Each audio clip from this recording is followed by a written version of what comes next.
еден од генералните проблеми, јас ќе почнем дискусијата како и домаќин да се пред времето сме во секој случај, 45 минути сме пред времето и ќе завршиме сигурно пред времето. Финансирањето и несериозноста на Министерството за образование и наука, кој што со години не вложува во современата наука. Сметам дека во Македонија е еден од главните проблеми. Потоа, недостаточноста на IT специализирани професионалци кои што го разбираат издаваштвото и отворената наука.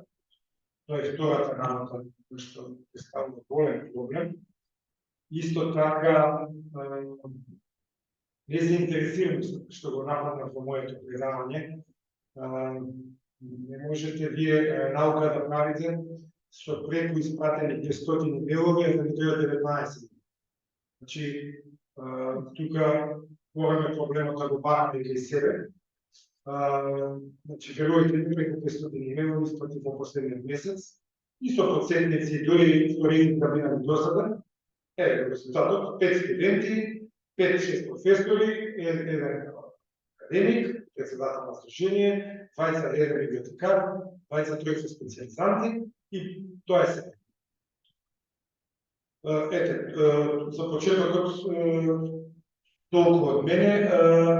Ние ќе продолжиме, веројатно, можеби не секоја година, но од време на време да ни даде здравје Господ што вика, овој тим што сме тука, поддржани од целосното македонско сдружение на медицински уредници, да организираме вакви среди со некои нови предавања, нови тематики, да анимираме јавноста. И ќе видиме понатаму како ќе оди. Од мене е толку, да чисто да пробудам дискусија, би сакал и двајцата професори што се тука, и другите професор Пирски и господин Шефкочич, особено да ни пренесе нешто за искуствата од Србија. Професорот Пирски днеска најави нешто дека ќе остави за овој дел, па може тука да дискутира и така. Povedite.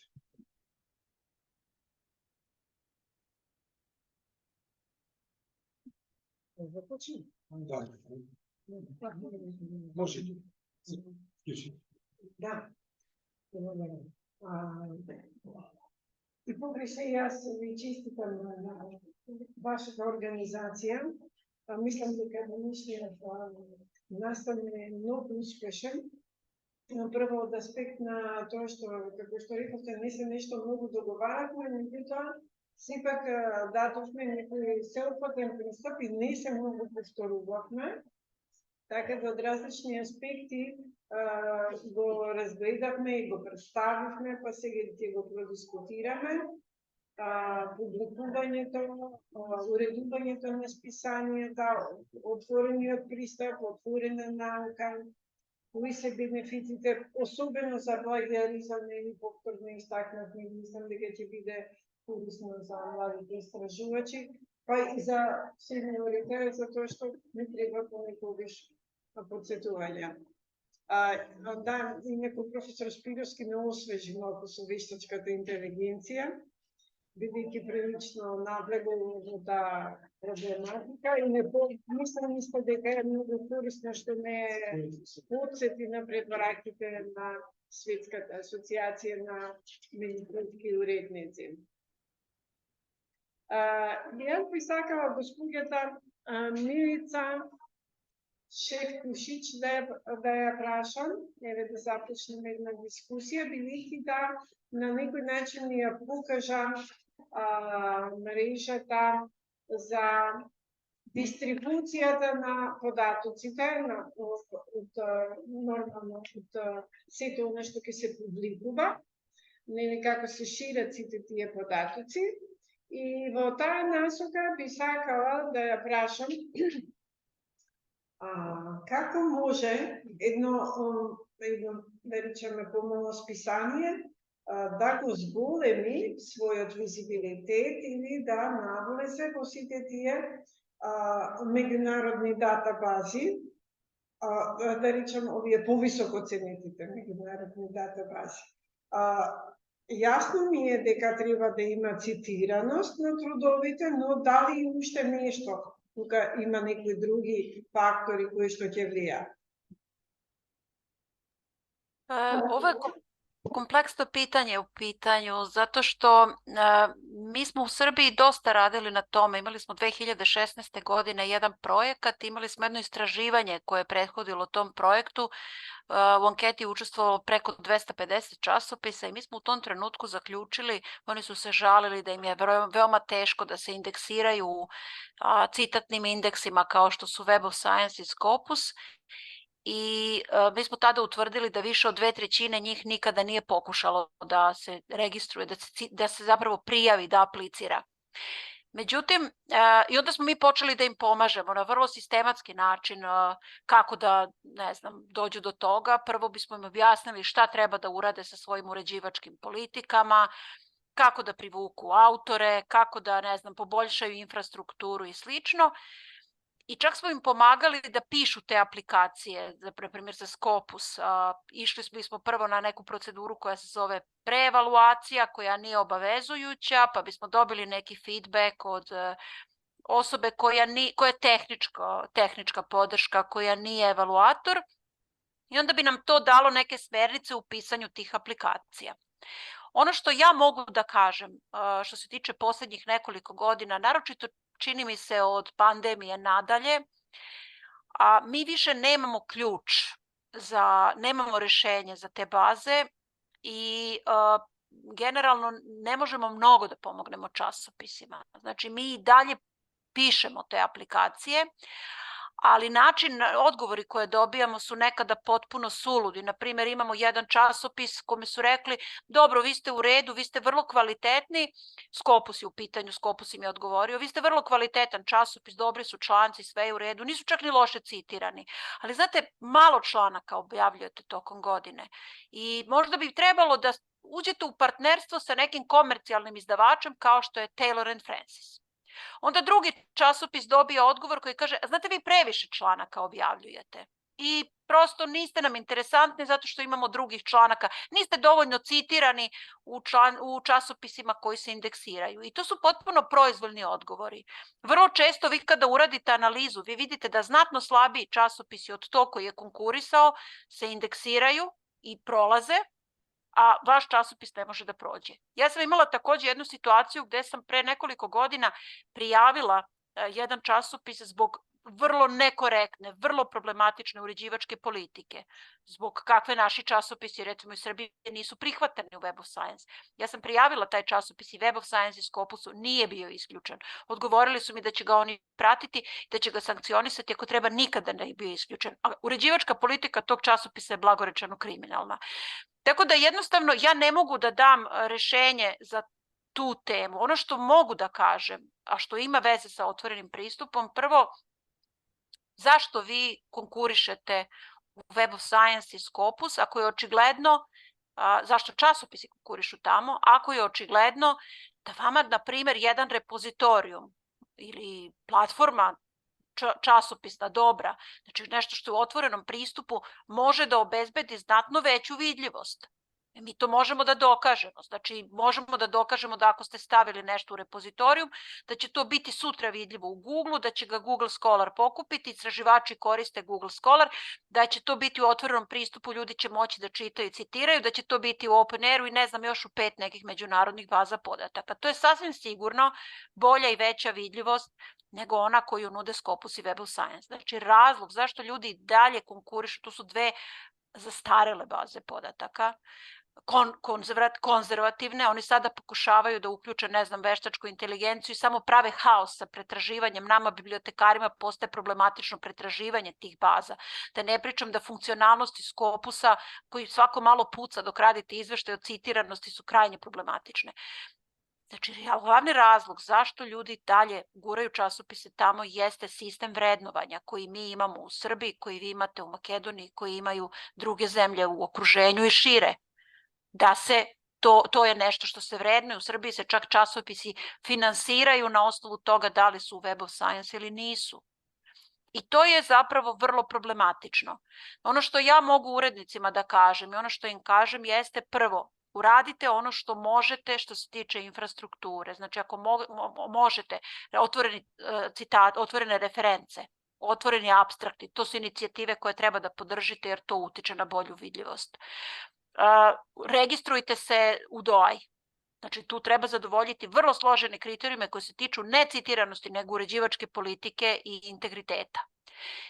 Povežite se sa bazama kao što su OpenAir, Base, Core i slično. Znači, povećajte tu vidljivost.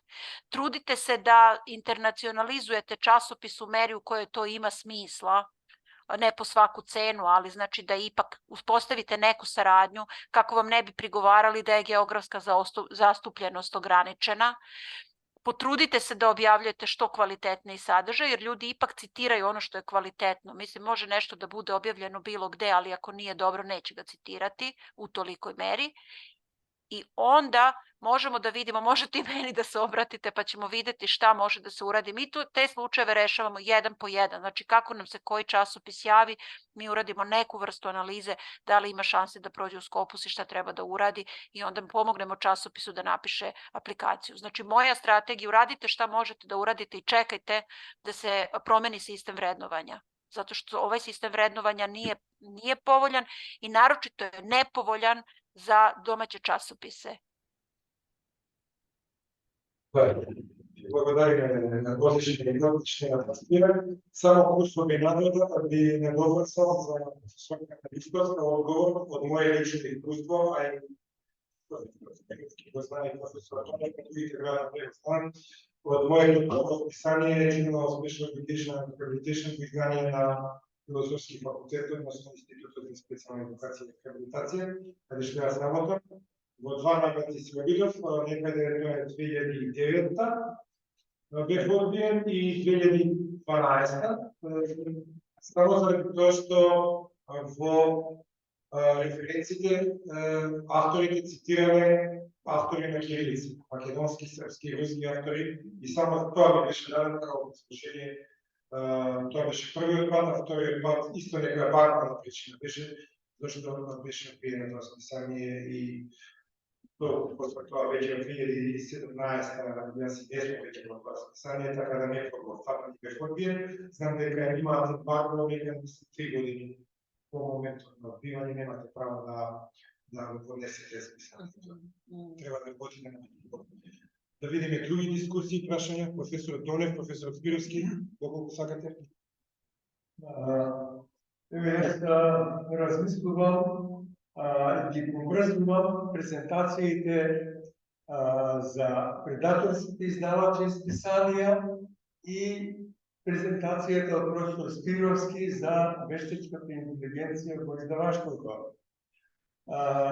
Страхување дека токму од тие предаторски издавачи и списанија може да биде злоупотребена вештачката интелигенција за натамошно наплаќање на доместици од авторите, со вклучување на вештачката интелигенција во процесот на обработка на трудови, па дури и лицензирање на трудови, укажување на слаби страни на одредени ракописи, дури и подобрување на одредени ракописи. А сето тоа да го наплатува од авторите. Вештачката интелигенција е многу широко подрачје. ChatGPT е една од преку 200 алатки на вештачката интелигенција. Можностите се огромни. Така да тоа е една неисцрпна тема и на сите наши следни работилници, трибини, собири, конференции што планираме да се организираат, неизбежна тема треба да биде и вештачката интелигенција, и предаторството, и плагиаризмот, нели, сите тие етички стандарди и злоупотреби во издаваштвото, осовременување на принципите на научна комуникација и воведување на нови алатки за превенција и за откривање на неетичко однесување. Толку би ја мисля. Професор Спировски,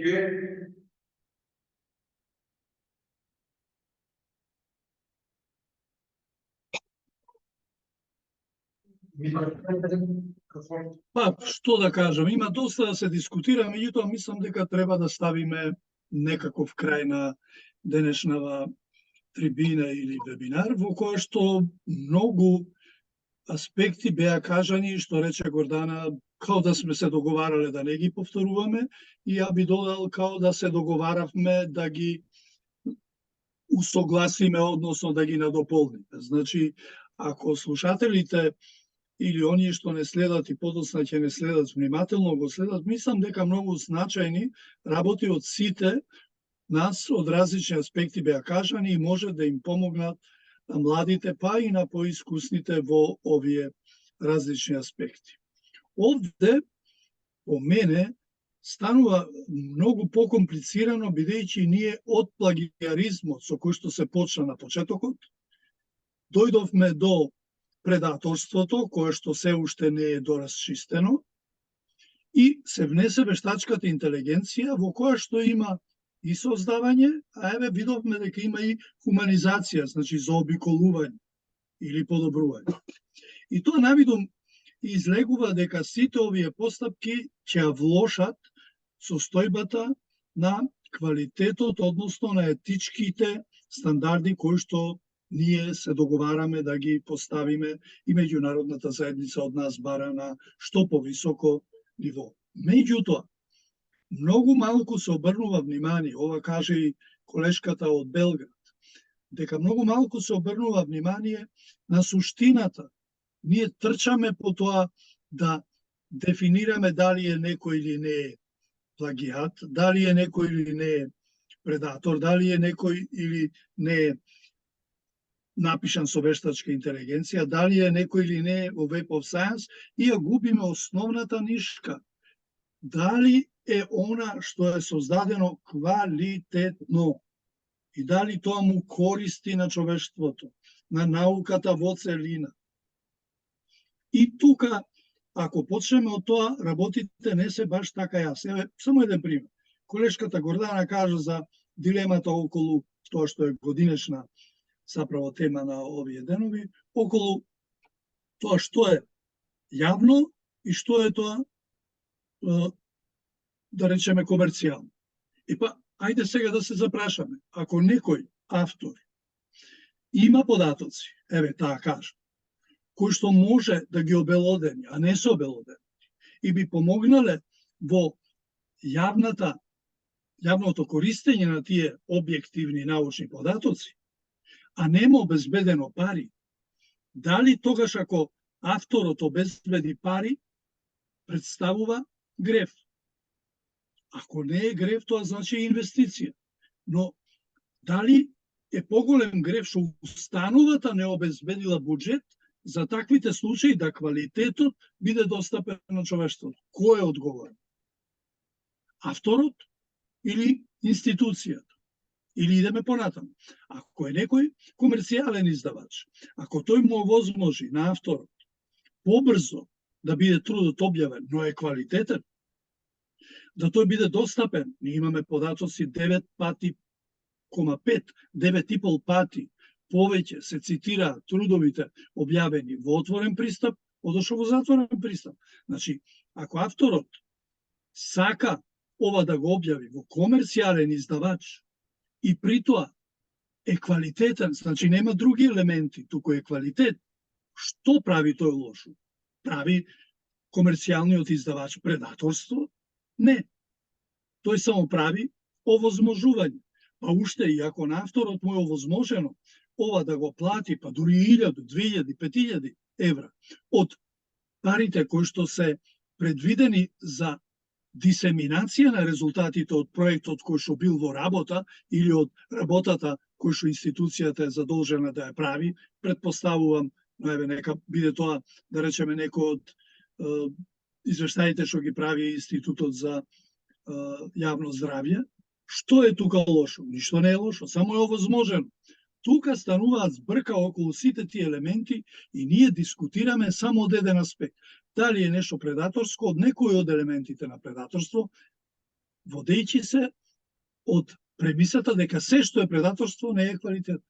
И кажа некој, мислам дека Гордана кажа, што ако некое списание е дефинирано како предаторство, а е вклучено во базите со висок квалитет и има висок импакт фактор.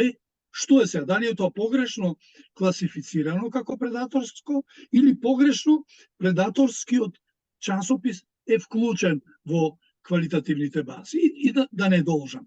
Меѓутоа, мислам дека за таа работа полека одат дефинициите, разјаснувањата, но многу споро и многу, како да речам, неквалитетно, особено во малите земји, во земјите во развој, во посткомунистичките земји, во земјите во кои што англискиот јазик не е мајчин јазик и така натаму и така натаму. Очигледно е дека многу треба да не само ние, него и другите прават напори за да овие работи како така бидат подобро дефинирани.